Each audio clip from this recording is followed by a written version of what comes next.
All right, hello everyone. My name is Timothy Lee Grant, and welcome to this review session. So, for the past 2 weeks, I have been rushing to try to get this project accomplished and finished. I was trying to get something tangible that I could show that, okay, here's something that I've done. Here's it kind of demonstrates my competency, my understanding of certain topics and concepts. Awesome. I was racing towards that mark of getting it done. And while I was racing towards there was many times that I would come into something that I was not quite sure how or why it worked. And I kind of glossed over it, and I was mainly focused on just getting it done. Now, what I want to do is go back a little bit and look at this project, try to understand how is it working, why is it working, what's going on, and get as much knowledge and information out as I can. So that is what today is going to be. So let me make myself small, and we are able to see the microservices. So this API gateway, don't worry about that, that's not implemented. So we have our consumer resource, we have our producer resource. Both of these two are our back end microservices. Then we have our front end service. This is in Node.js, and this does the rendering for the front end. Okay, then we have our registry, which is Eureka.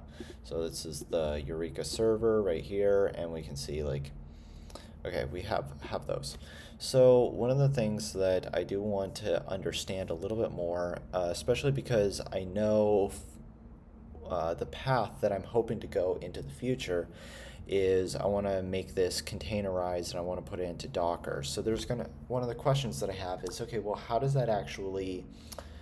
uh, how's that actually going to work if I have these different microservices and they need to communicate with each other and they need to register with Eureka? If they're in containers, what's their IP address? How does all of that work? So that's what I'm going to try to figure out right now is maybe I look into this registry and see like, okay, well, how do they actually register themselves? So I have this, and this is Spring Boot Eureka server. So we are just declaring this to be a Eureka server. And I think if I go into my thing here, and I have, where is it? This one? Enable discovery client. So I think this is what is actually doing the discovery. And so this is somehow, I don't know how, I'm guessing it's going to be something in the POM file, is going to register itself with Eureka. So let me just come in here and, or maybe it's in the, actually, hold on, it's probably in here. So I think this is where it occurs. So this is my producer resource. Spring application name is producer resource, okay? It's on port 8080. All right. And then Spring data.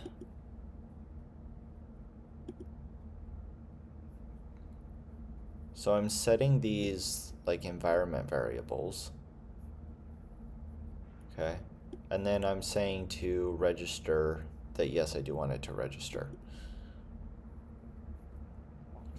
So I'm actually just going to take this, I'm going to move it into ChatGPT. Let me just start a new thing and say here, I want to understand how Eureka server works. In particular, I am planning on migrating all of my microservices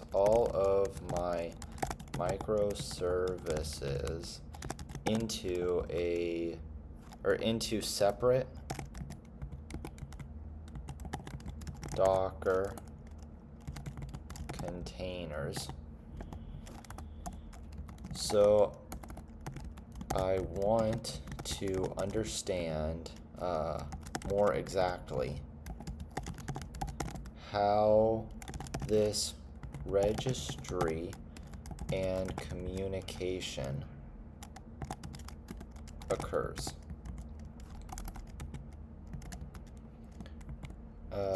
Give analogies and explanations. Okay, let's see what it does there, and let's. Oh! I don't think I've ever seen it generate images. Or is this like a link? Oh, it's a video. Never mind, it's not. I thought it was generating image. Okay. All right, so what is the Eureka server? It is a hotel concierge. Every microservice is like a guest arriving at the hotel. Instead of wandering around trying to find other guests, each one checks in with the concierge, who keeps a registry of who's staying where and how to reach them. So, registering with Eureka, microservices announce themselves to the concierge.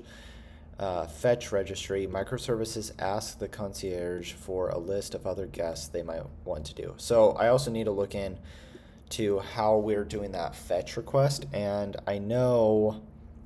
So from my front end, I come into routes, I do here, and I know that I'm doing like, okay, well, this is a GET request.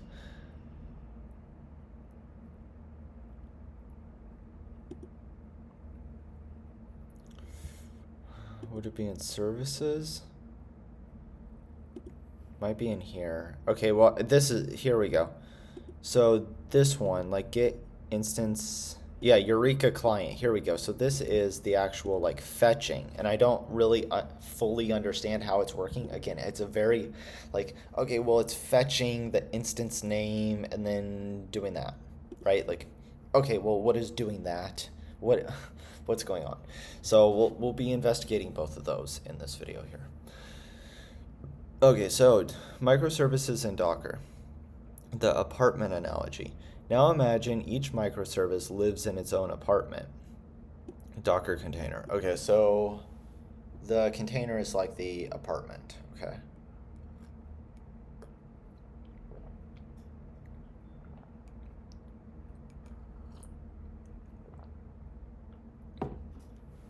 Eureka acts like a directory service for the entire apartment complex. Okay. So without Eureka, services would need hard-coded addresses, which is bad because it's fragile and error-prone. So with Eureka, services just ask the concierge, what's the billing service? And Eureka points them, okay? So, how communication happens. Startup. Each microservice, producer resource, for example, starts and registers itself with Eureka using the default zone URL. What is default zone URL? Was that one of the things in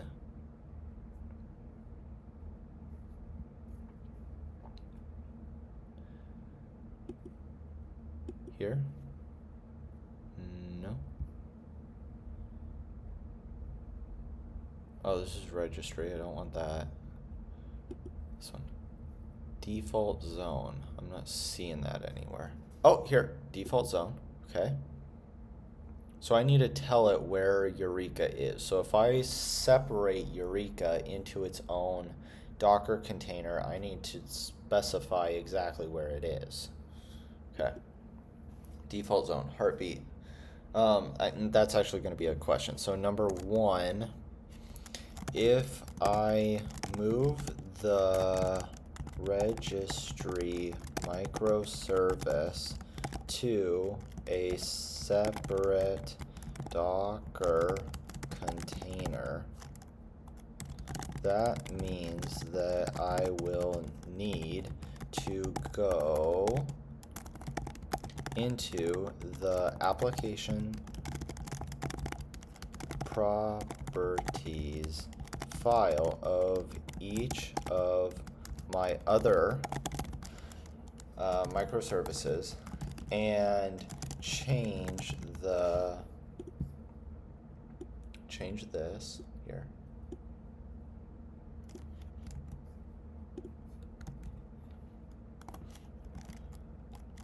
to match the updated IP address of my Docker container for the registry microservice. Is this correct? Okay. So now how communication, we have a heartbeat, that's fine. Discovery, when one service wants to talk to another. So load balancing, Eureka can return multiple instances of a service, enable for round robin. Okay, so if I'm looking for producer resource, I should be able to get multiple instances of that producer. Like if there's 5 instances of producer resource being run, I should be able to just get all 5 of them back, and then it's up to me to determine which one I want to send the request to. Okay, so Docker plus Eureka, what changes? When you move to Docker, each container gets its own IP address. Eureka becomes even more essential. IPs are dynamic. Containers can restart when they get a new address, and get a new address. Eureka keeps track of these changes in real time. Docker Compose or Kubernetes can orchestrate the network, but Eureka handles discovery. Okay. I also need to get Docker Compose, but this is not, we're not doing the Docker part right now. Right now we're just understanding things. Okay.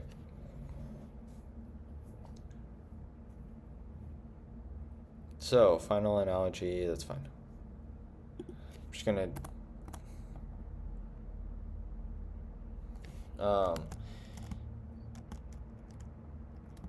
you just said that each Docker container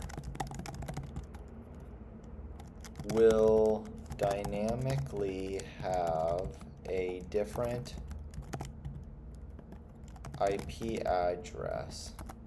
So how do I tell where the registry is? Okay. Okay, so recapping the problem. If you run a Eureka server in a separate Docker container, then yes, localhost here won't work anymore with your other microservices. Localhost inside of a container refers to that container itself, not the host, okay? Docker containers get dynamic IP addresses, so hard-coding the Eureka server IP is brittle and error-prone. So how do services find Eureka? Let's see. Number 1 solution is Docker Compose plus service naming.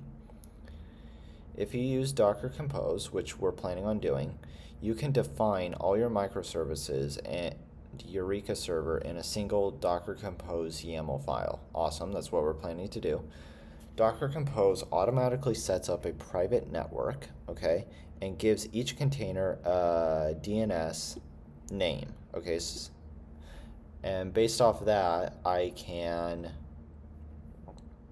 do Eureka client service URL default zone, okay, is equal to Eureka server, like that, okay. Name your Eureka service something like this in the Docker YAML file, and then I can use that here on the hard-coded port, okay? Now your services will resolve there. Awesome.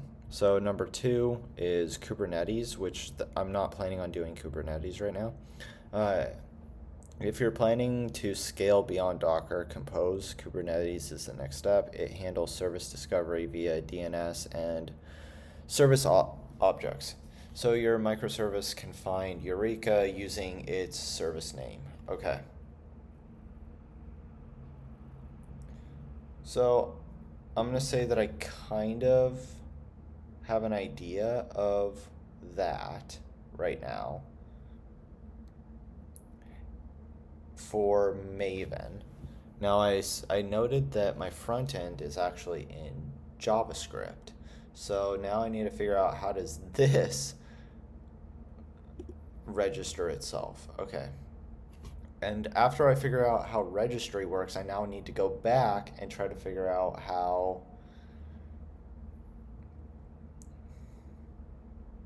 discovery works. Okay. So localhost. All right.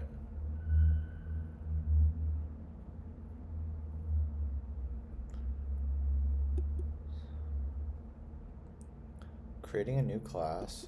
So here's the constructor, okay. Instance app, so this is its name, okay. Port 3000 enabled, okay.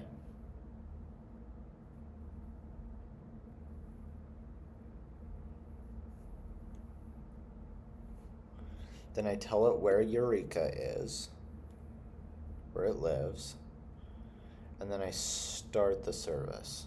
Okay.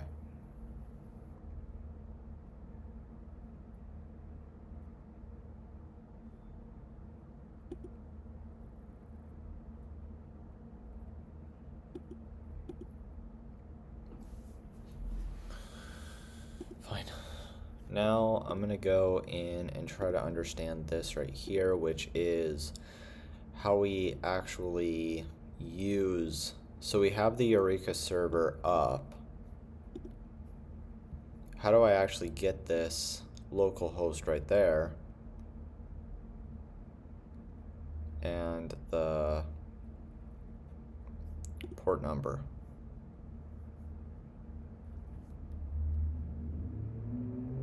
Okay. So get service URL, and this is in conjunction with this one right here, which does, where do I actually use that?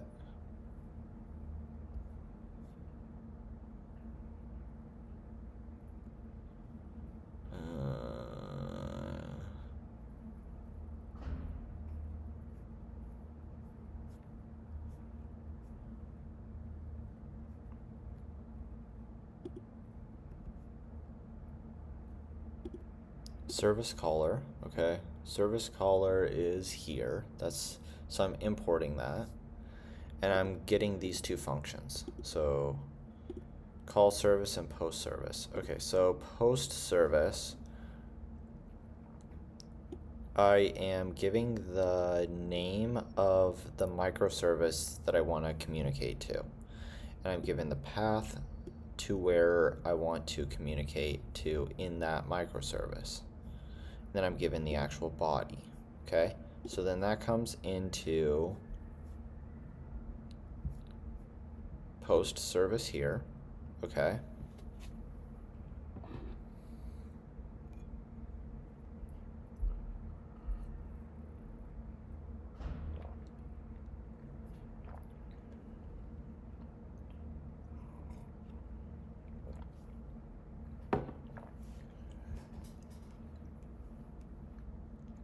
And then from that,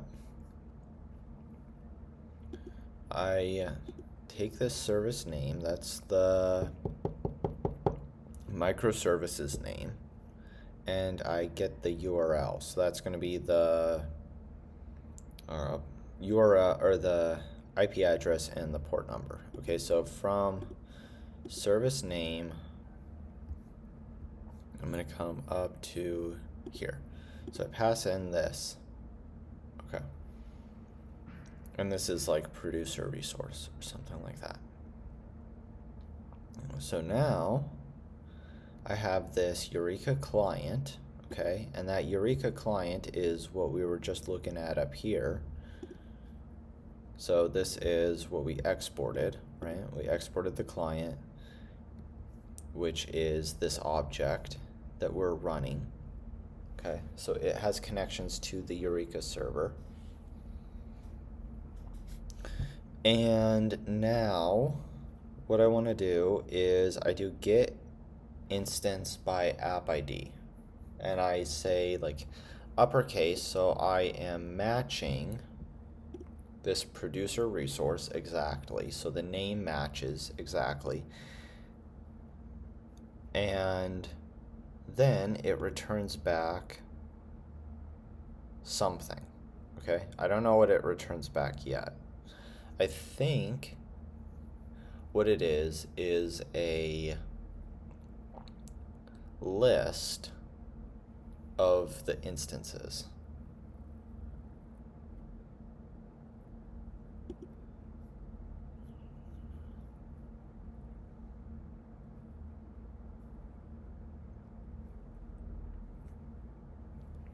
Okay. And now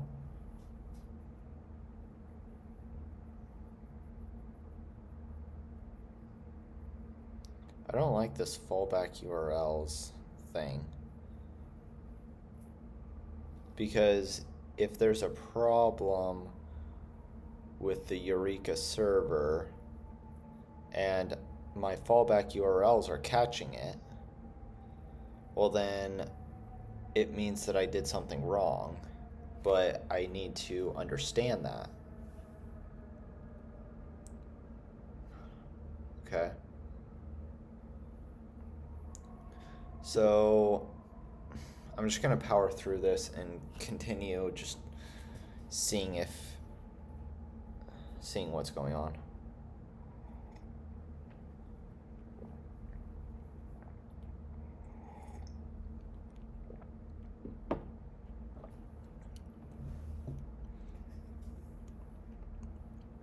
Okay. I'm also thinking, can I make this into like a CI/CD testing where I'm doing an integration test, right? Where I want to do something that I just like ping my backend and call this function without the fallbacks.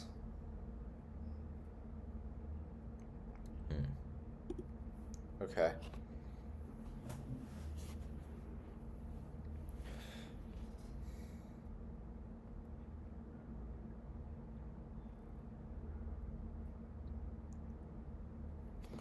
So I'm getting something here, and then I am logging it. So I actually should be able to see what I'm logging. This is from my front end. Instances for.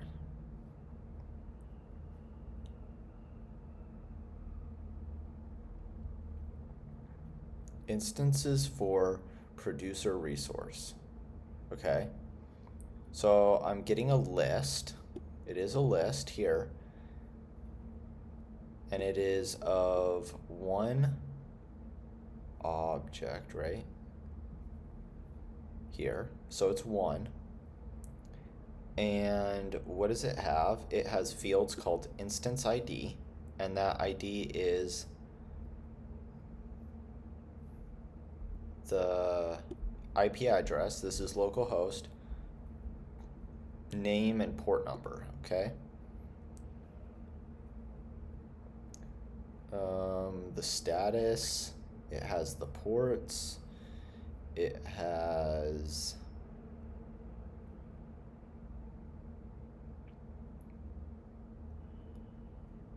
some other stuff, I don't know. Lease information. Okay. Metadata.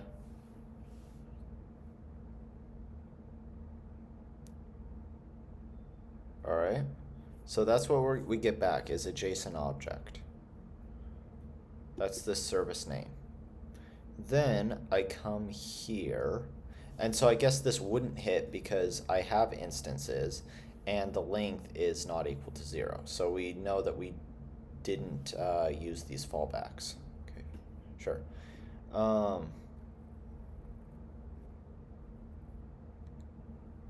Awesome. So instances of 0, so I'm not doing any load balancing. So actually I can say, notice not doing any real load balancing as of yet, right? So I'm just picking the first one. So if we have 2 instances of the microservice, it's not going to ever pick the second one. So it's not round robin or any of that. Okay. So the URL, so now we're creating our own URL, and we're taking that instance, okay, and we're getting the IP address, which is, I'm guessing, one of those fields, right? IP address right there. And then we do the port, okay? So instance port, okay, and then $, because we want this. We don't care about if it's enabled. Well, I guess we do care if it's enabled, but we want this field within. So I can do, that's why I can do the 3 chaining, instance port $, and that evaluates to the 8080, okay? Now we log that. So we should have something logged down here. Service URL for producer resource is exactly what we expected, okay? Okay. So now, if fallback,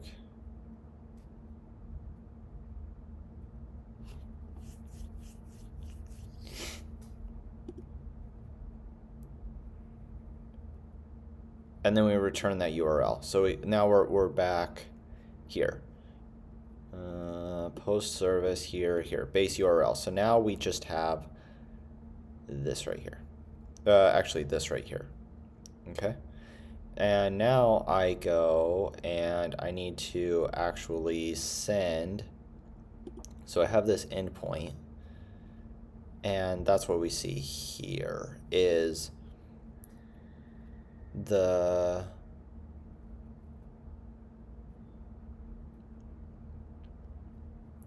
base URL, and then I'm adding that endpoint with the slashes and everything, okay? So then I do this Axios, and Axios is a way for me to perform those CRUD operations, and in this case we're doing a post operation.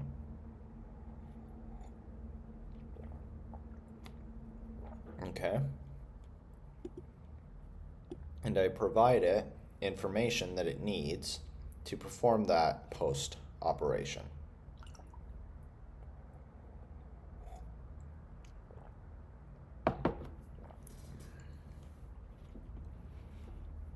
So I'm passing in parameters. I give it, first off, the URL. The second, it looks like I'm doing a JSON. Okay, and it contains the request body name. So I'm going to come here and I'm going to go into Copilot and can you explain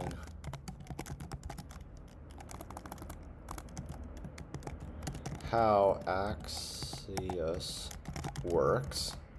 What parameters are expected? What is sent? And how the capture and usage should occur on the other side. Okay. So Axios.post works, and what's happening. Okay, so what is Axios? Axios is a promise-based HTTP client. Okay, so that's why we have that await right there. Okay. So used to send requests to servers, APIs, and okay, it works in both the browser and Node.js environments. So this front end, I believe, where is it working? This is not actually being rendered on the browser. This one is being rendered in Node.js. Correct, yeah. Because the EJS files, wherever they went, I think views, like here, if we go down and there's an Axios, that means that it is on the client side and it's sending it over where? To me on the server side, okay? So it's definitely something very important to understand.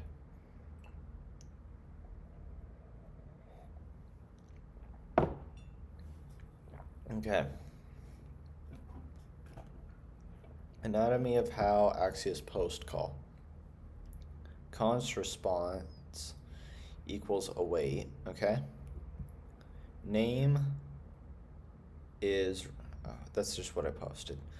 So URL, the full address of the API that I'm calling. Yep. Data payload. All right, here we go. That should be this right here.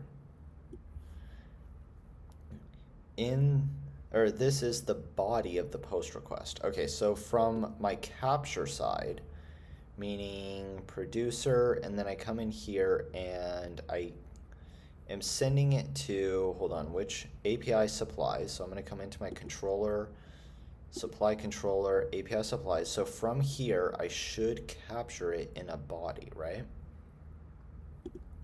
And this is a post, so it's post mapping. So I have request body right there. And is it casting it as a supply object? Supply?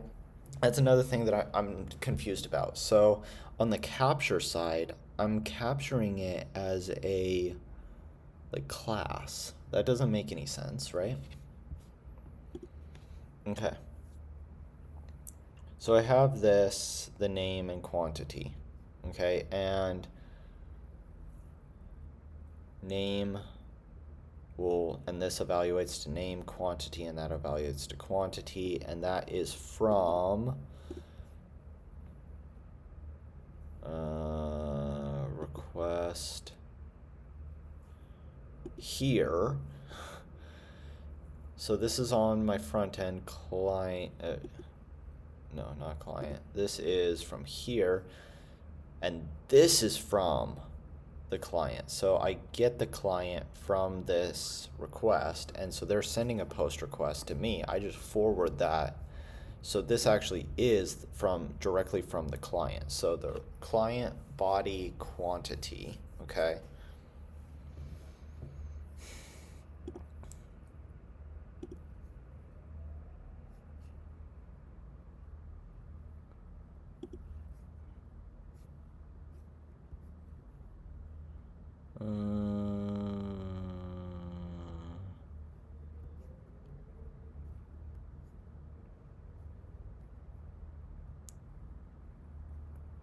Await fetch here. So post, we're doing a post, JSON, and name and quantity. So here it is right there. So we capture the name, we capture the quantity, we make it a value, and then we send that over. So, okay, so I'm just sending a post request with body having those two fields, okay? So then, after the body, and we still need to investigate that a little bit more as well.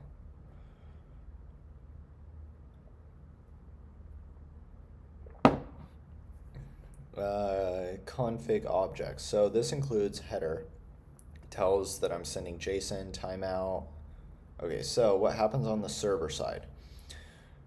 Now, when the request hits the server, here's what typically happens. Route matching. So the server and, for example, express.js okay, has a route like this. Now, in my specific project, it's going to the back end, and the back end is written in Spring Boot in Java, not Express, but we can still kind of glean knowledge from this and try to apply it to the Spring Boot. So I have this endpoint, okay, and I get the request body, and I just save it into another object here. So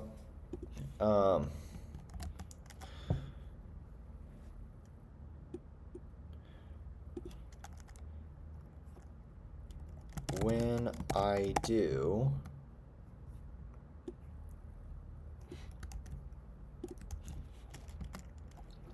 this capture, how does this line of code actually associate the name field with the request.body name field? Is the title what matches, or is it the order which the body items are in?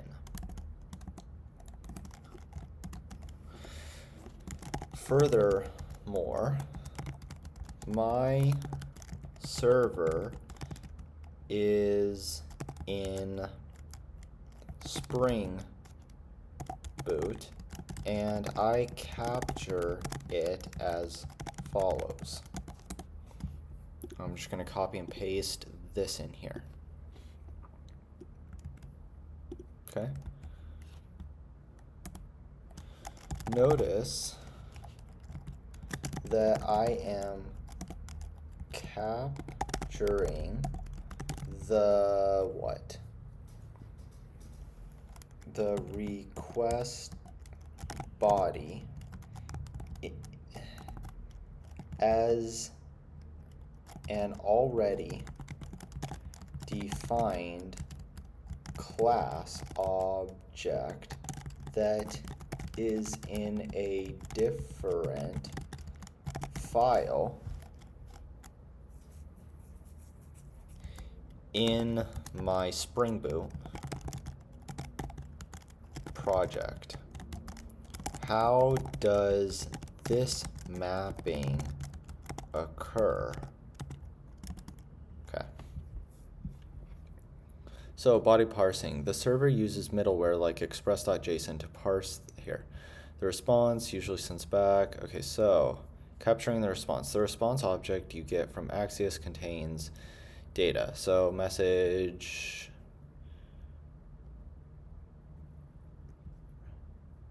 The response object you get from Axios.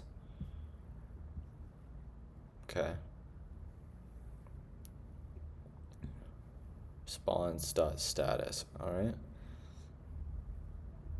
Imagine Axios is a courier. You give it name and quantity. You tell it where to go. You specify the delivery location or instructions. Okay. So I'm gonna do that and see what it has to say for itself. I see the jumping is back a little bit. Okay. JavaScript deconstructing. All right, so request.body. This line uses object deconstructing. Oh, that's an I've never heard of this term before. Object deconstructing.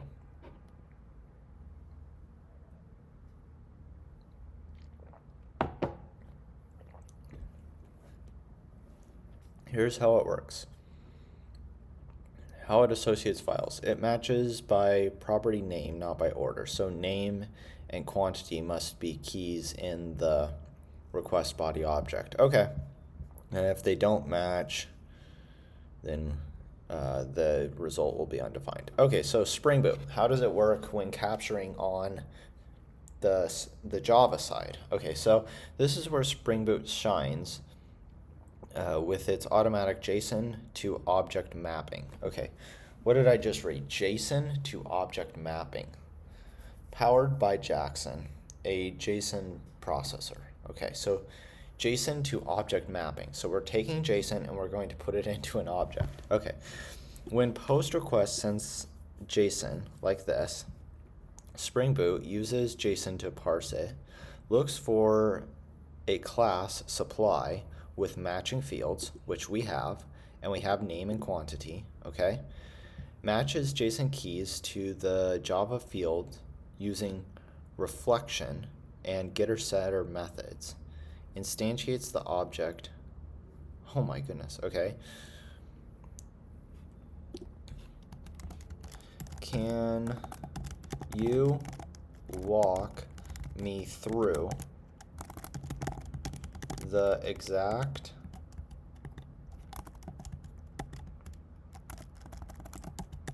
process that occurs during, what did I call it? Object to, or JSON to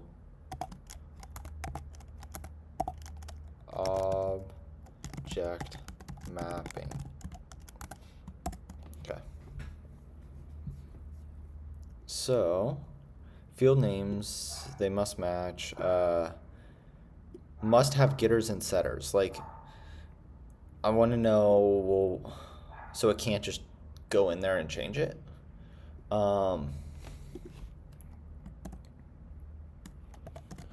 Why must I have getters and setters?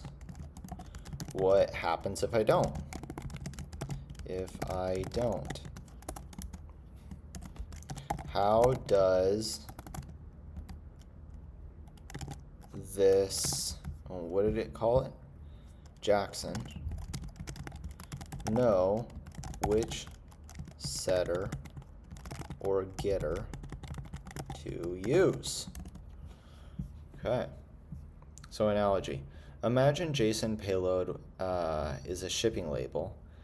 Name apple, or name is like writing 2 apples. Quantity is containing 10 units. JavaScript deconstructs and reads the labels, puts the contents into boxes, name and quantity. Spring Boot reads the label, fills out the form supply, and matches the field. Okay, let's do this.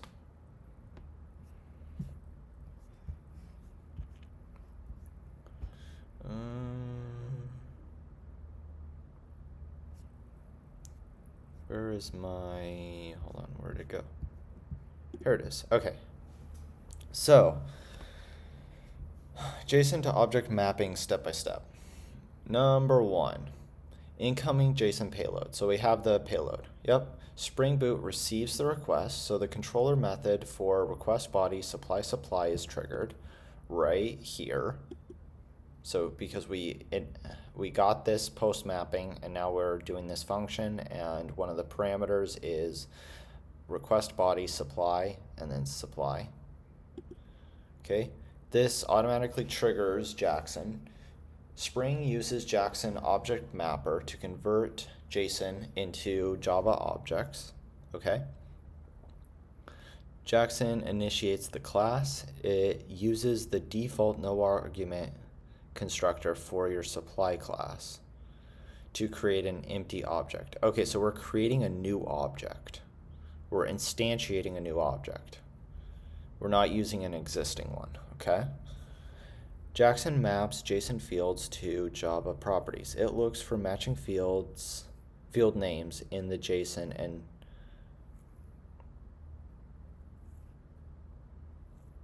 but how does it know, like, what if I wanted to do like set, what if I had a capital S right there? See? Or capital S right there. Does it just like take the name, or does it take the word quantity and then just put the word set in front of it? Okay. So then I understand if you're able to do that, that makes sense of how it just automatically does it. So Jackson relies on Java Bean conventions to serialize and deserialize objects. Here's why getters and setters are important. You need them. Serialization is going the other way, is going from my object and putting it into JSON. If I don't have them, it can't populate them. How does Jackson choose which method to use? Jackson uses reflection to inspect your class. It looks for methods that follow the getX and setX naming pattern. Okay, so it does have to be like lowercase s and then name. Okay. You can override this behavior using annotations like Jackson or JSON property custom name. Okay, so I can explicitly tell it like where it should do it. Okay, so I think I understand that. Let me try to come here. So I'm doing this post. I send the data there to my location. Okay, so I'm just following it right now. I print that out and then I save my supply. Okay, and this is an object. And I believe this right here, so repository save, this is what that interface for interfacing with my database. So repository here, supply repo, and it's just a inventory. Okay. So public interface here, supply repository.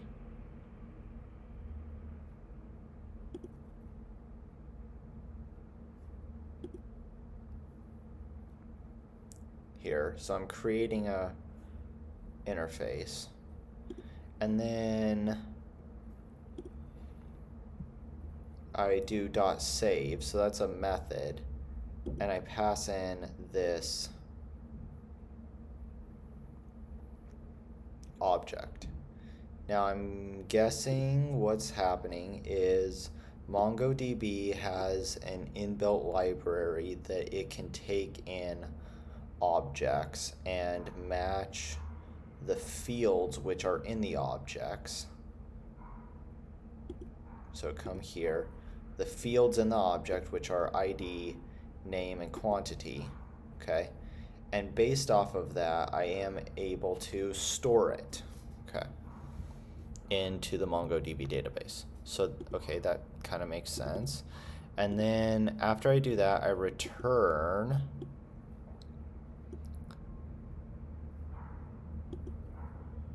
okay, hold on. What was that repository? What does it return?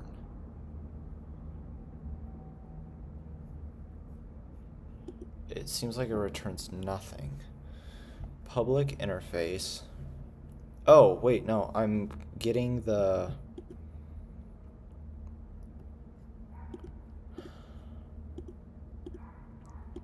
It's go to definition here. Extends, like what is it? Parameters, returns. The saved entities will never be null. The returned iterable will have the same size as the literal passed into the argument. Okay. I guess, I don't know.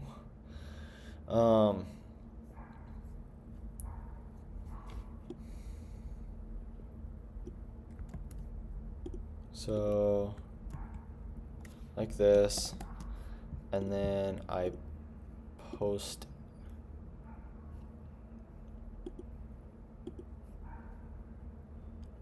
here.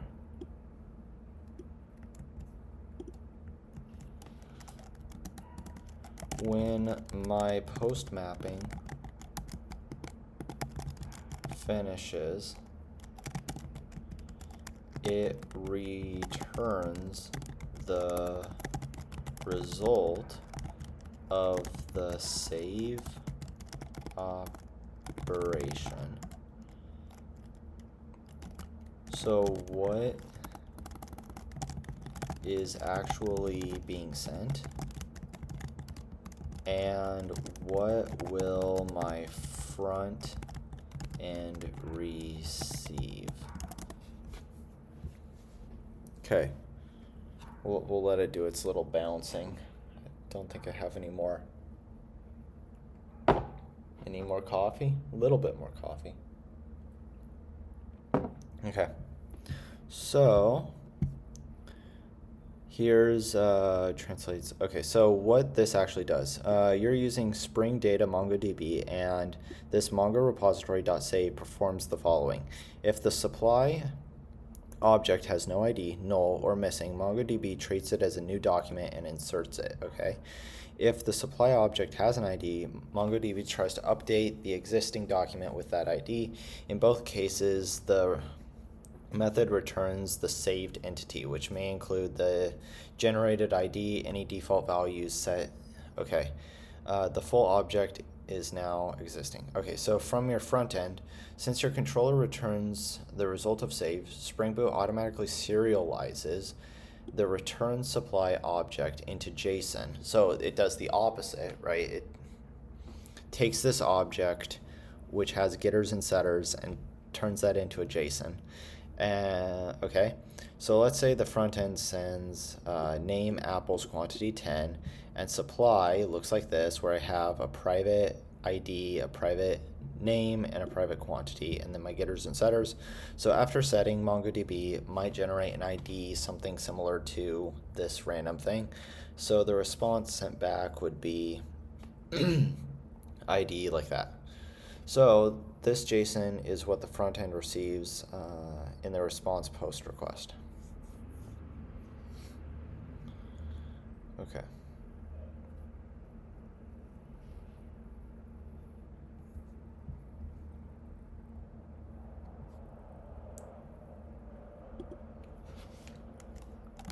Is that all? Is that all that is sent? Is there other data such as status, code, etc.? Okay.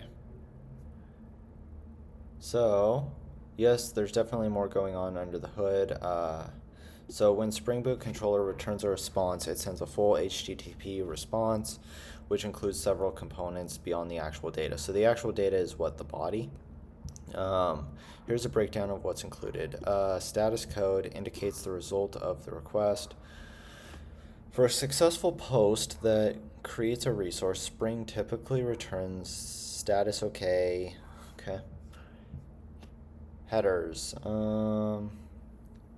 These provide metadata about my response. Okay. So the body, that's what the body looks like. If I want more control, I can do response. I can create a response entity, okay? And then I get this status, and then I access the member variable of the HTTP status, which is whatever, like 201, okay? So I set that as the status, then I set the body as the JSON object, okay? Okay, so now going back here, then I get the response back here. So now I have that status 200 and all of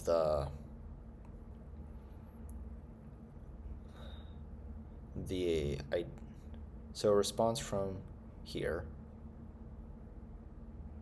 Oh yeah, that makes sense, because I did specifically data right there instead of, if I just did response, it would probably be a lot, right? Have all of that metadata, but I just did here, which has the ID, the name, and the quantity. Okay.